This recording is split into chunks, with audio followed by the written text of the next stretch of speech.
un hebreo hace a otro hebreo, y un individuo así es llamado proselito, pero un proselito no hace a otro proselito. Algunos son como y hacen otros, mientras que otros solo se contentan con existir. Ok, ¿qué quiere decir proselito? Dice, el término proselito significa habitualmente el gentil que se ha convertido al judaísmo. Ahora bien, sí, hebreo se refiere en nuestro texto a cristianos no gnósticos, el término proselito probablemente se referirá a gentiles convertidos al cristianismo. Ok, entonces dice que un hebreo hace a otro hebreo, o sea, un cristiano común y corriente ortodoxo hace a otro hebreo, lo puede convertir. Yo conozco gente que está en el catolicismo o se muestra de cierta manera como escéptico ateo y después lo convierten, ¿no? O sea, lo convencen con sus pastoritos y demás cosas y los convencen, pero no salen de lo mismo, de la ortodoxia, de la religión, de la adoración al falso Dios Yahvé. Y luego dice, o sea, un individuo así es llamado proselito, ¿no? Como dice que significa gentil, porque ya se convirtió en cristiano, ¿no? Ya. Pero dice, pero un proselito no hace otro proselito. ¿Qué quiere decir esto? Es como una concepción jerárquica de la procreación. Ok. Algunos son como, bueno, es que aquí está corrupto el texto, pero dice, y hacen otros, mientras que otros solo se contentan con existir. Bueno, pues aquí vemos como la mayoría de la persona vive cegada de trabajo, come, duerme, quizás tiene relaciones y demás, pero solo hace eso, no se cuestiona otras cosas, simplemente vive como cualquier humano común y corriente. Lo dice, heredar lo vivo. El esclavo únicamente aspira a convertirse en hombre libre, mas no busca el patrimonio de su amo. ¿Qué tal? O sea, el que es esclavo, como la mayoría de aquí en esta Matrix, en este plano terrenal,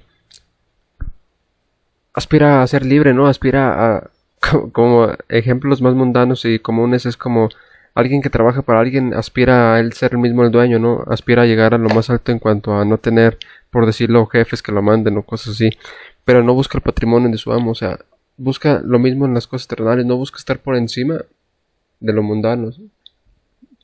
Busca estar en lo mundano todavía. Dice, por el contrario, el hijo no solo es hijo, sino que reivindica para sí la herencia del padre.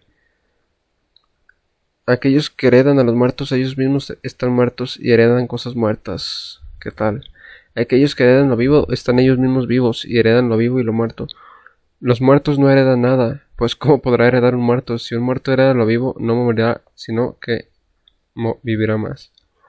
Bueno, ya no voy a hacer tantos comentarios para no entretenerme, creo que los que ven esto ya queda claro, ¿no? Lo que dice. Sigo.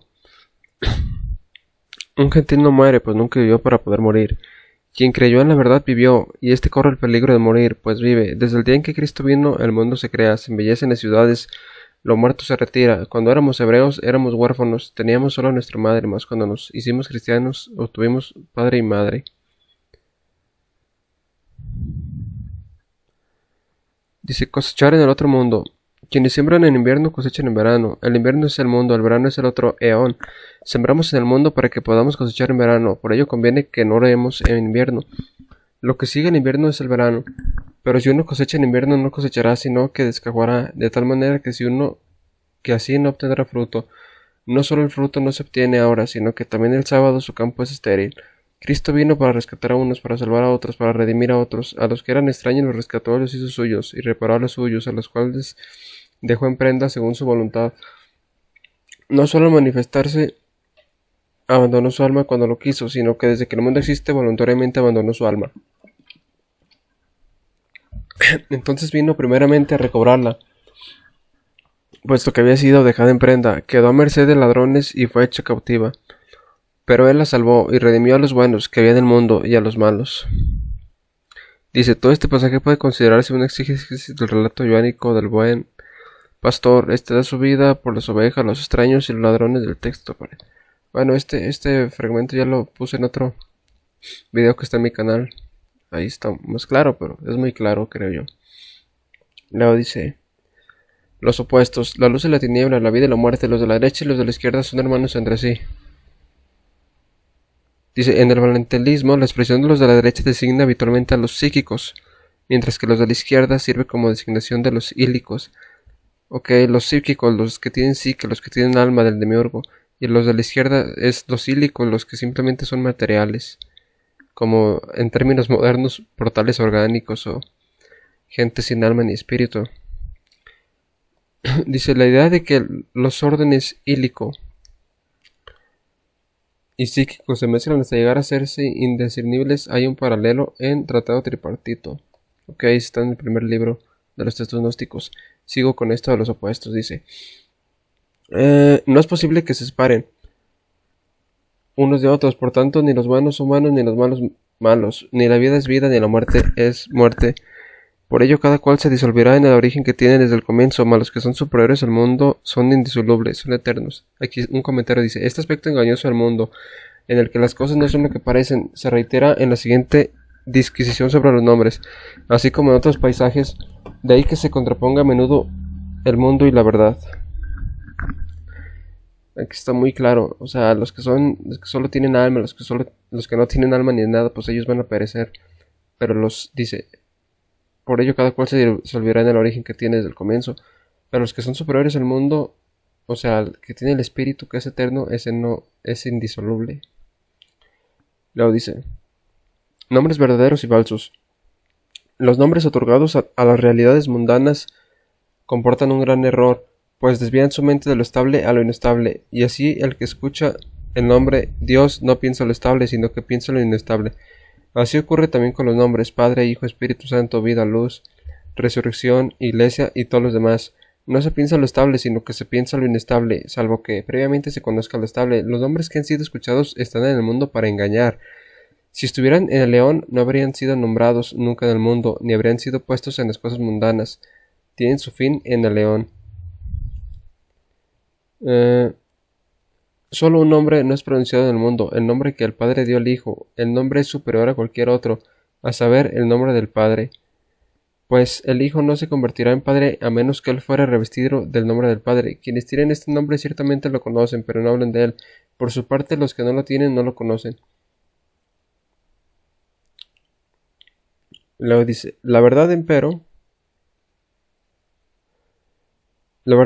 produjo nombres en el mundo por causa nuestra, pues es imposible conocerla sin nombres. La verdad es una sola, aun siendo plural, y ello por causa nuestra, a fin de enseñarnos amorosamente su único nombre por medio de muchos. Los arcontes quisieron engañar al hombre, pues vieron que él tenía parentescos con los que son verdaderamente buenos.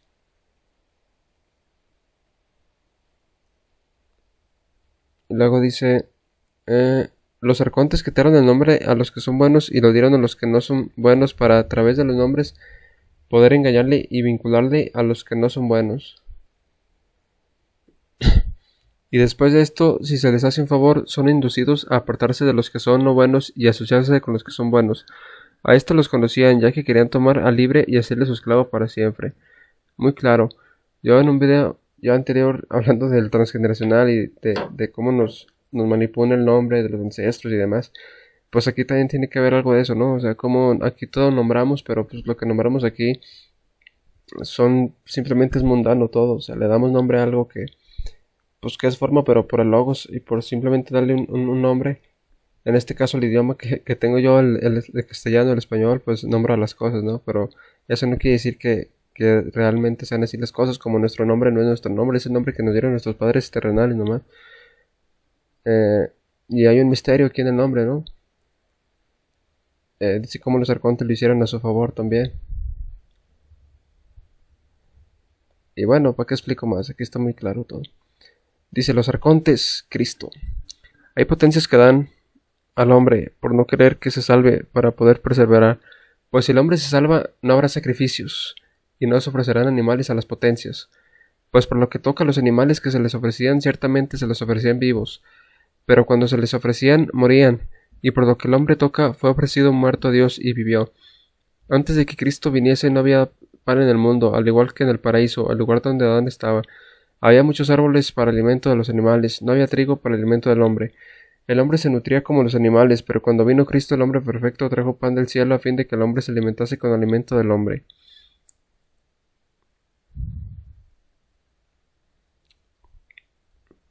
Dice un comentario aquí dice que el alimento comido por Adán es la ley, mientras que el pan traído por Cristo se identifica con la gnosis. A eso vino Cristo, ¿no? A darnos el conocimiento, la gnosis. Y en cuanto a los sacrificios, pues está claro, ¿no? Dice, lo único cierto es que el tema es el origen y la naturaleza del sacrificio, aquí atribuido a la influencia de potencias hostiles. La última frase se presta a interpretaciones diversas dependiendo de si por Dios se entiende el demiurgo o la divinidad suprema. Y lo dice, los arcontes pensaban que por su poder y voluntad hacían lo que hacían, mas era el Espíritu Santo el que operaba todo secretamente a través de ellos como quería. La verdad que existe desde el principio es sembrada por doquier, y muchos hay que la ven al ser sembrada, pero pocos que la ven al ser cosechada. Luego dice, evitar errores. Algunos dijeron que María concibió del Espíritu Santo y erran, no saben lo que dicen. ¿Cuándo mujer concibió de mujer? Ok, hay un comentario, es que la palabra espíritu en hebreo es de género femenino, por eso dice que el espíritu no pudo concebir de María, ¿verdad? Lo dice, María es la Virgen a quien no mancilló jamás poder alguno. Ella es una gran anatema para los hebreos, que son los apóstoles y los hombres apostólicos. Aquí dice que aquí los hebreos son explícitamente identificados con los apóstoles y sus seguidores, es decir, con cristianos no gnósticos. Eso quiere decir hebreos, ¿ok? Dice, ella es una gran anatema para los hebreos, que son los apóstoles y los hombres apostólicos, o sea, los hombres cristianos comunes ortodoxos. Esta virgen a la que ninguna potencia mancilló, aquí está corrupto, pero pues, es que esto sale en la hipótesis de los arcontes, más claro.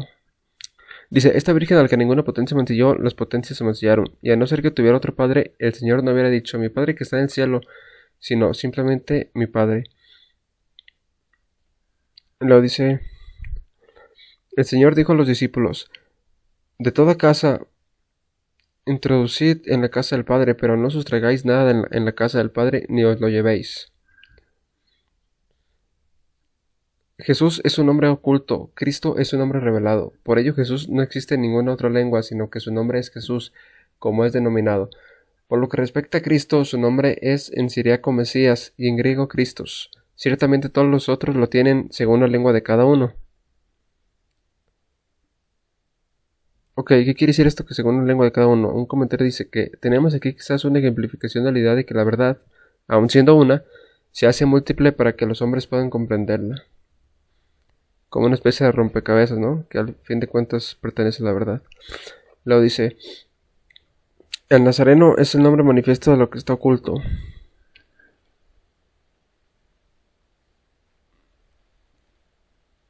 Cristo lo posee todo en sí mismo, ya sea hombre, ya ángel, ya misterio y aún el Padre.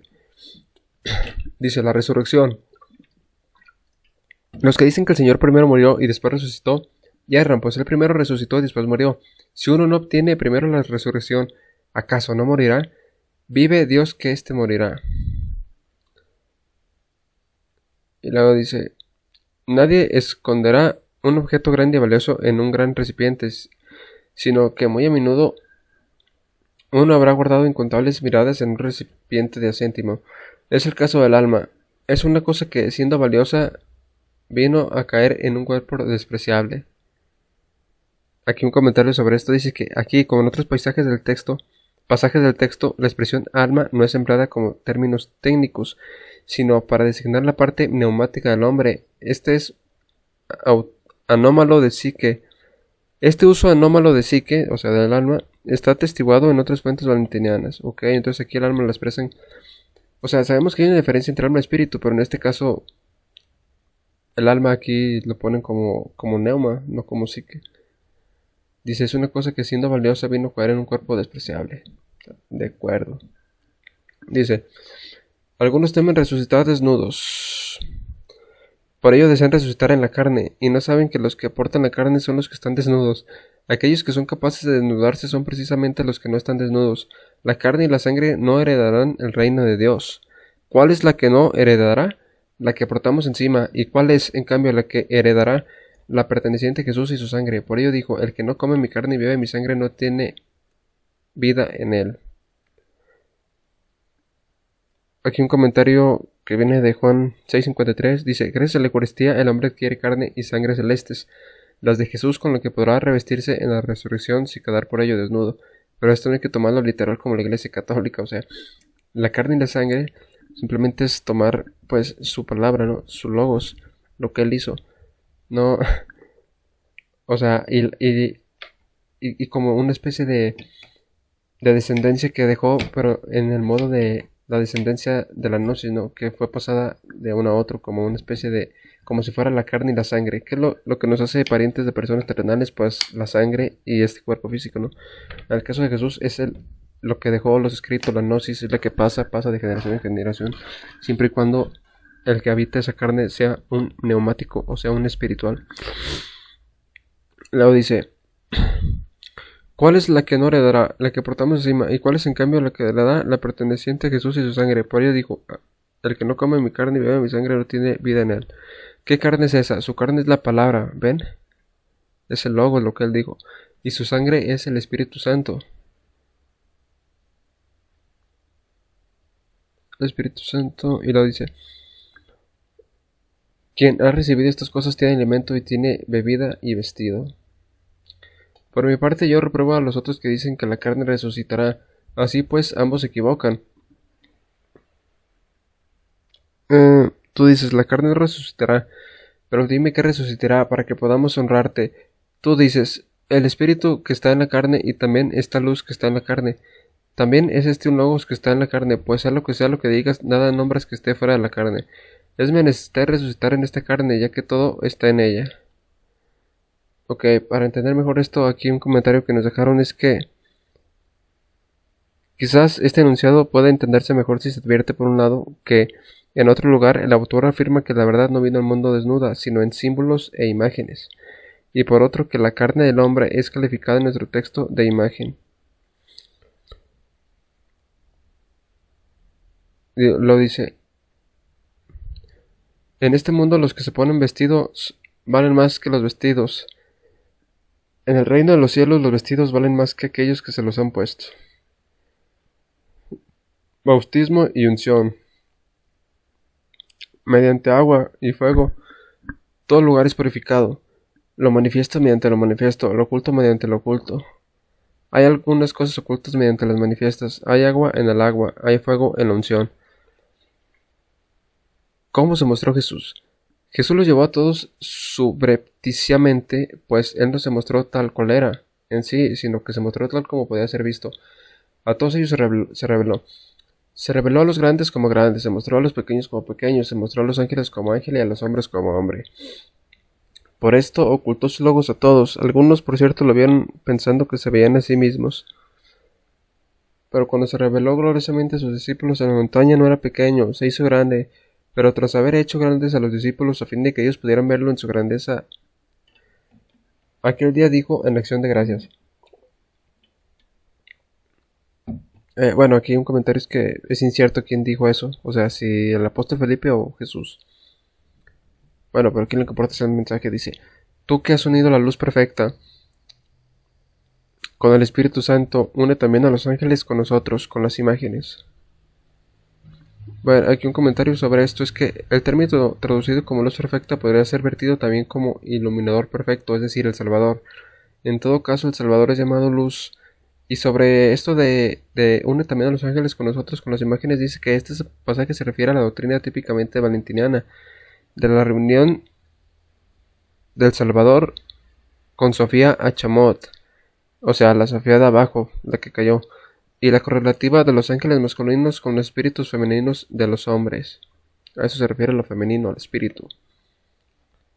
Lo dice, no despreciéis al Cordero, pues sin él no es posible ver la ley, nadie podrá estar desnudo, acceder hasta el Rey. Dice, la referencia a la desnudez remite a la temática del vestido, desarrollada ya en relación al problema de resurrección y los sacramentos. Dice, el hombre celestial y el terreno. En cuanto al hombre celestial, más numerosos son sus hijos que los del hombre terreno. Si los hijos de Adán son numerosos, aún si mueren, cuanto más los hijos del hombre perfecto, aquellos que no mueren, sino que son continuamente engendrados. ¿Qué dice esto de engendrados? No dice, pero... Dice, el padre hace un hijo, y al hijo no le es posible ser un hijo, porque el que ha sido engendrado no le es posible engendrar. Más bien, el hijo engendra hermanos, no hijos. Ok. Dice, a diferencia de la procreación natural, cuyo fruto es el hijo, la procreación espiritual consiste en engendrar hermanos. Adviértase la diferencia entre esta acción y el asesino del hermano denostado en 61,10. Ok. Luego dice, todos los que son engendrados en el mundo son engendrados por la naturaleza, y los otros por este del que fueron engendrados. El hombre recibe alimento mediante la promesa del lugar superior, por la boca. Y si el logos hubiera salido de allí, se nutriría por la boca y sería perfecto, pues los perfectos conciben mediante un beso y engendran. Por ello nos besamos unos a otros, recibiendo la concepción por la gracia mutua que hay entre nosotros. Ok, un comentario interesante. No, dice, las discípulas, 3 mujeres caminaban siempre con el Señor. María, su madre, la hermana de esta, y Magdalena, que es denominada su compañera. Así pues, María es su hermana y su madre y es su compañera. Todo María, ¿no? Aquí no es casualidad que sea de María. Ahorita no recuerdo, pero había algo que ver con el nombre de María, Miriam. Dice, aspectos del pleroma. El Padre y el Hijo son nombres simples. Espíritu Santo es un nombre doble, pues ellos están en todas partes. Están arriba, están abajo, están en lo oculto, están en lo manifiesto. El Espíritu Santo está en lo manifiesto. Está abajo y está en lo oculto. Está arriba.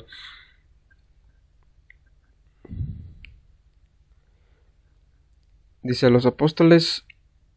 Dice, los santos son servidos por las potencias malas, pues ellas son cegadas por el Espíritu Santo para que piensen estar haciendo a un hombre cuando están obrando por los santos. Por esto, cuando un discípulo pidió un día al Señor algo del mundo, él le dijo, pide a tu madre y ella te dará de lo ajeno. Sí, o sea, Jesús no puede darle cosa que no es de él, ¿no? Él es del Espíritu. Y nuestras madres nos dan aquí en el plano terrenal, entonces pues por ello parimos aquí la referencia.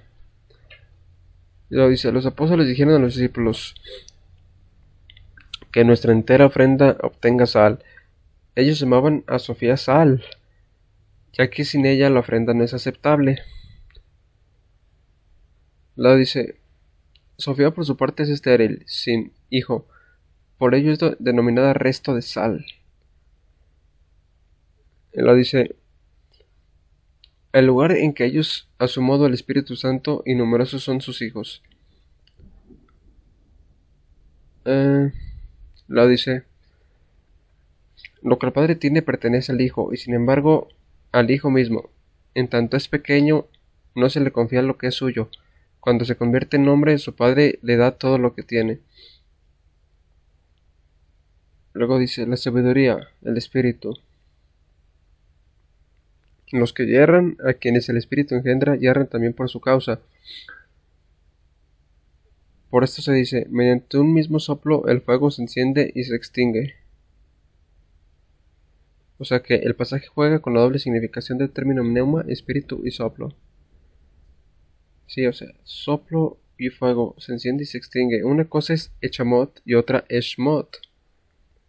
Ahora vamos a dejar claro esto. Dice, el nombre echamot, derivado de la raíz hebrea para sabiduría y utilizado generalmente en el valentinismo para designar a la Sofía inferior. Lo dice, se desdobla aquí designando echamot a la Sofía superior, reintegrada del pleroma tras su defección, y eshmot a la Sofía inferior, excluida provisionalmente del pleroma tras la intervención del límite. Aquí sobre lo que ya decía, ¿no? Que hay dos Sofías, la que está arriba, la que se recuperó, la que no cayó más bien, y la parte que cayó, la echamot que está abajo. Y luego dice, el chamot es la sabiduría por excelencia, mientras que Smot es la sabiduría de muerte, es decir, la que conoce la muerte, es llamada pequeña sabiduría. Ok, para comprender la expresión sabiduría de muerte es preciso tener en cuenta el pasaje que precisa que la muerte ha surgido de la separación del hombre y la mujer. La sabiduría de muerte es pues la que está separada de su paredro, el hijo. La transformación del nombre de chamot en eshmot parece expresar una idea de privación. Eshmot es echamot privada de la letra Y alfa, es decir, separada de su origen. Ok. No dice, hay animales sometidos al hombre como el ternero, el asno y otros de ese tipo. Hay otro que no se someten, que habitan aislados en los desiertos. El hombre hará el campo sirviéndose de los animales que se someten. y de este campo se nutre a sí mismo y a los animales, tanto a los que se someten como a los que no se someten. Así ocurre con el hombre perfecto, sirviéndose de las potencias que se someten, trabaja todas las cosas, cuidándose de que subsistan. Pues por eso subsiste todo el lugar, tanto los buenos como los malos, sean los de la derecha, sean los de la izquierda. O sea, los cílicos. Bueno, no, aquí dice, esta división, o sea, los de la derecha y los de la izquierda, esta división parece poder interpretarse en consonancia con la antropología y soteriología según Tertuliano. En Adversus Valentino, creo. Dice, los valentinianos distinguen dos tipos de almas, buenas et malas. Secundum choicum statum ex Cain et animal ex Set. O sea, las de Caín y las de Set. Las de Set son las buenas y las de Caín son las malas. Dice, buenas y malas. Según el estado coico material procedentes de Caín, según el estado animal de Set, lo que correspondería a ílicos y psíquicos, respectivamente. Aquí está la distinción una vez más de la derecha, los psíquicos y los ílicos. Y luego dice, el Espíritu Santo pastorea a todos y rige todas las potencias, las que se someten y las que no se someten, y están aisladas, pues él las aprisca para que aun queriendo no puedan escaparse. Aquí se está refiriendo al demiurgo, que no se escapen. Lo dice, el que fue creado es bello, pero tú no deducirías que sus hijos son criaturas nobles. Si él no hubiera sido creado, sino engendrado, deducirías que su semilla es noble, mas ahora fue creado y engendró. ¿Qué nobleza es esta? Primero surgió el adulterio, después el asesinato, y él fue engendrado del adulterio, pues era hijo de la serpiente.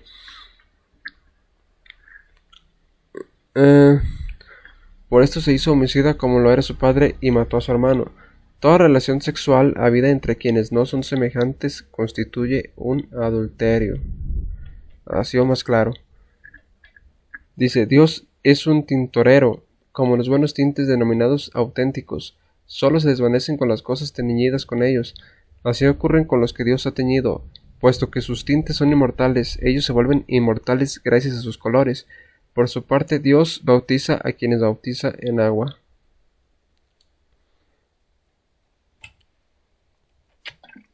Lo semejante con lo semejante. No le es posible a nadie ver algo de las realidades estables a no ser que se haga como ellas. No corre así con el nombre que está en el mundo. Él ve el sol, no siendo el sol, y ve el cielo y la tierra y todas las otras cosas, no siendo empero tales cosas. Pero así ocurre con la verdad. Tú has contemplado algo de aquel lugar, te transformaste en ello, contemplaste el Espíritu, te transformaste en Espíritu, contemplaste Cristo, te transformaste en Cristo, contemplaste al Padre, te transformaste en Padre. Por ello, aquí ves todas las cosas y no te ves a ti mismo, pero en aquel lugar te ves a ti mismo, pues lo que veas en eso mismo te transformarás. La fe recibe, el amor da. Nadie podrá recibir sin fe. Nadie podrá dar sin amor. Por esto, para poder recibir creemos y para poder amar damos, puesto que si uno no da con amor, no obtiene provecho de lo que ha dado. Interesante. Lo dice, el que no ha recibido al Señor es todavía un hebreo. Denominaciones de Cristo. Los apóstoles que hubo antes de nosotros lo denominaban así: Jesús el Nazareo, Mesías, es decir, Jesús Nazareo Cristo. El último nombre es Cristo, el primero es Jesús, el del medio Nazareno. Mesías tiene dos sentidos, el Cristo y el que es medido. Jesús en hebreo es la redención, Nazara es la verdad, Nazareno entonces significa la verdad. Cristo es el que fue medido, el Nazareno y Jesús los que lo midieron. Si la perla es arrojada al fango, no se vuelve menos valiosa ni se volverá más valiosa si es ungida con el bálsamo, sino que posee siempre igual valor a los ojos de su dueño. Así ocurre con los hijos de Dios, donde quiera que se hallen, aún tienen igual valor a los ojos del Padre. Si dice, soy un judío, nadie se preocupará. Si dice, soy un romano, nadie se turbará. Si dice, soy un griego, un bárbaro, un esclavo, un hombre libre, nadie se estremecerá. Si dice, soy un cristiano, el mundo temblará. Ojalá pueda yo llegar a ser como ese, cuyo nombre los arcontes no podrán soportar escuchar. Diversas analogías. Dios es un antropófago, por ello se le sacrifican hombres. Antes de que el hombre fuera sacrificado, se sacrificaban animales, pues no eran dioses aquellos a quienes iban dirigidos los sacrificios. Las vasijas de vidrio y las vasijas de arcilla se hacen al fuego, pero si las vasijas de vidrio se rompen pueden recomponerse, pues se hicieron mediante un soplo. Las vasijas de arcilla, por el contrario, si se rompen se destruyen, pues se hicieron sin soplo. Okay, dice que para la comprensión de este pasaje debe tenerse en cuenta de nuevo que el término griego con el que los gnósticos designan el elemento divino en el nombre neuma espíritu significa igualmente soplo o aliento. Aquí está muy clara la analogía, ¿no? El que tiene el espíritu, el que es espiritual, pues ese se reconstruye, nunca muere, pero los otros que no tienen nada, pues se destruyen. Un asno girando en torno a una rueda de molino recorrió 100 millas. Cuando lo soltaron se encontró con que estaba todavía en el mismo sitio. O sea, en el mismo sitio en el que comenzó. Lo dice, hay hombres que recorren grandes trayectos y no llegan a ningún lugar. Cuando les sorprende el atardecer no han visto ni ciudad ni aldea, ni creación ni naturaleza, potencia o ángel. En vano se fatigaron los desdichados. Dice que un comentario dice que podría entenderse este pasaje como una descripción de la existencia del hombre ílico, o sea, del hombre material, del hombre sin alma. Todo su esfuerzo es inútil, pues está privado de la gnosis.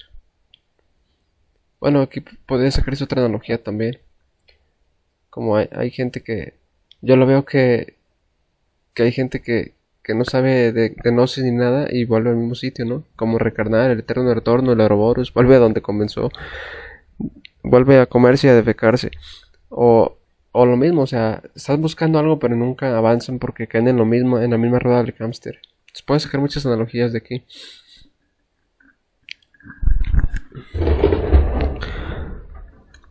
Luego dice, hay hombres, no, perdón. La Eucaristía es Jesús, pues él es denominado en siríaco parista, es decir, el extendido. Pues Jesús vino a crucificar al mundo. El Señor entró en la tintorería de Levi, cogió 72 colores y los vertió en la tinaja, los sacó todos blancos y dijo, de este modo como tintorero vino el Hijo del Hombre. Ok, un comentario es que en el Evangelio árabe de la infancia hay un episodio similar. El número 72 tiene probablemente un sentido simbólico. Según algunas fuentes es el número de los traductores de los 70, como también de los misioneros. Sí, hay un misticismo, ¿no? Un simbolismo, algo esotérico en cuanto al nombre número 72, que los cabalistas saben bien. Lo dice Jesús y María Magdalena. La sabiduría denominada estéril, o sea, Shmot, es la madre de los ángeles. Y la compañera del Salvador es María Magdalena. El Salvador la amaba más que todos los discípulos y la besaba frecuentemente en la boca. Aquí una restitución, un comentario dice que de Schenck, paleográficamente son también posibles mejilla y frente. O sea que puede ser que la besaba en la mejilla y en la frente, pero suena más romántico que la besaba en la boca, ¿no? Y puede ser, ¿por qué no? Lo dice, los demás discípulos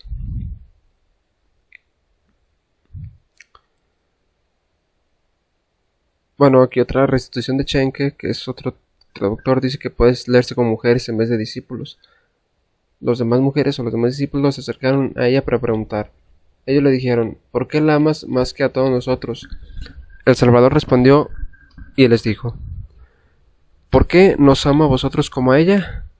Un ciego y un vidente están ambos a oscuras, no se diferencian entre sí. Cuando llega la luz, entonces el vidente verá la luz, y el que es ciego permanecerá a oscuras.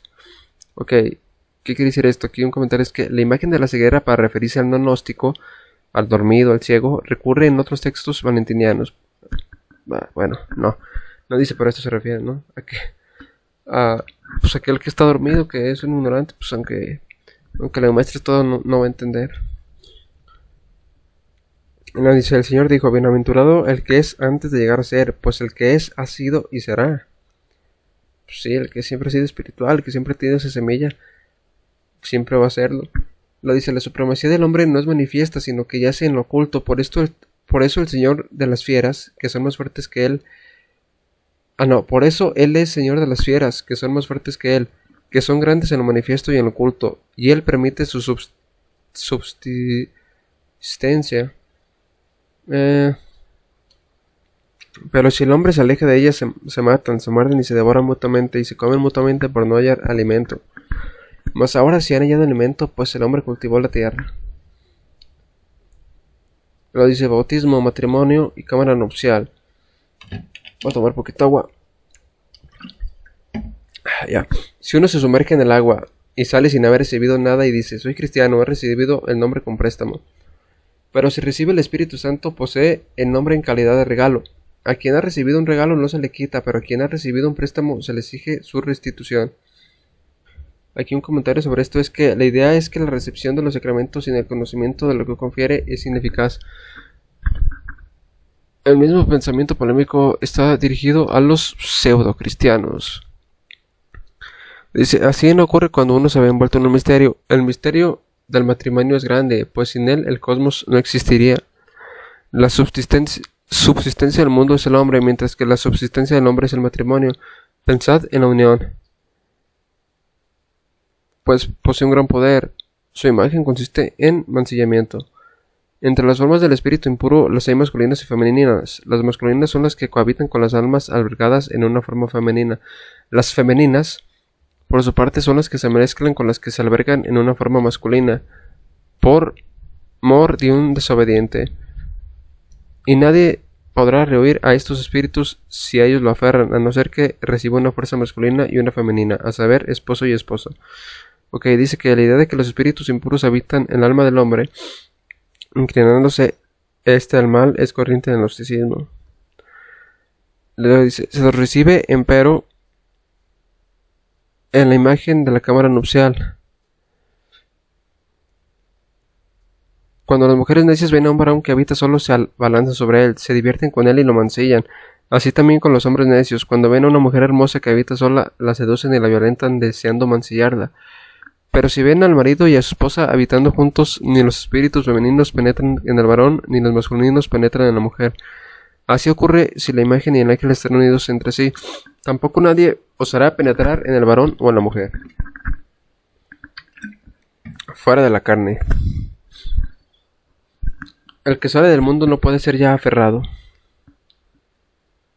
Ok, aquí un comentario es que la descripción de los psicanodias, viajes de ascenso realizados por las almas, es muy frecuente en los textos gnósticos. Los arcontes son concebidos como controladores implacables a los que es necesario sortear. Así es. Por eso dice, el que sale del mundo no puede ser ya aferrado, pues él estaba en el mundo manifiestamente por encima de la pasión de y el miedo. Él es señor de, es superior a la envidia. Cuando viene a ellos lo aferran y lo oprimen. ¿Y cómo podrá él mostrarse a los grandes potencias que lo aferran? ¿Cómo podrá esconderse de ellos? A menudo hay algunos que dicen, nosotros somos creyentes para poder escapar de los espíritus impuros y de los demonios. Pues bien, si tuvieran el Espíritu Santo, ningún espíritu impuro se les adheriera. No temas a la carne, ni la ames. Si la temes, adueñará de ti. Si la amas, te devorará y te paralizará. O está el hombre en este mundo, o en la resurrección, o en los lugares de la mediedad. Ojalá no sea yo hallado en ellos. En este mundo hay bien y hay mal. Sus bienes no son el bien y sus males no son el mal. Pero hay males después de este mundo que son verdaderos males. La que es denominada la mediedad es la muerte. Mientras estemos en este mundo, nos conviene adquirir la resurrección. O sea, dice que un comentario dice que de diversos pasajes se deduce con facilidad que la resurrección tiene lugar en y por medio de esas imágenes y símbolos que son los sacramentos. La resurrección, pues, tiene lugar ya en esta vida, doctrina que coincide con los testimonios de los heresiólogos, por ejemplo en Versus Herejes y en otros documentos valentinianos. Luego dice, a fin de que cuando nos despojemos de la carne, seamos hallados en el reposo y no hayamos de deambular en la mediedad, pues numerosos son los que se extravían en el camino, pues es bueno salir del mundo antes de haber pecado. Son las almas que andan en pena, ¿no? En el plano astral. Pero dice,